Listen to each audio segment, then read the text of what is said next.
আমার আগে যেন কেউ সালাম দিতে, রাসূল সাল্লাল্লাহু আলাইহি সাল্লাম ছোটদেরকেও সালাম দিয়েছেন, পথচারীকে সালাম দিয়েছেন, রাসূল সাল্লাল্লাহু আলাইহি সাল্লাম মুরব্বীদেরকেও সালাম দিয়েছেন। সেজন্য আজকে থেকে আমাদের প্রতিযোগিতা হবে কিসের? জোরে বলেন কিসের? আমরা আমাদের বালিয়ায় সালামের প্রতিযোগিতা করব ইনশাআল্লাহ।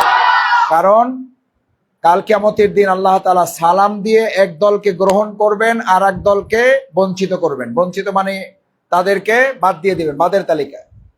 সালাম দিয়ে যাদেরকে সালাম দেওয়া হবে তারা জান্নাতি। সুবহানাল্লাহ। সালামুন কাওলাম মির রাব্বির রহিম।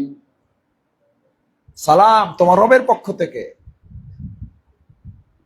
তোমার রবের পক্ষ থেকে সালাম। ফেরেশতারা বলবেন সালামুন কাওলাম মির রাব্বির রহিম।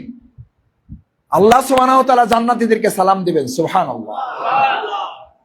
আর যারা দুনিয়ায় সালামের পক্ষে ছিল না, নির্বাচনী সালামের পক্ষে, সারা বছর সালামের পক্ষে না,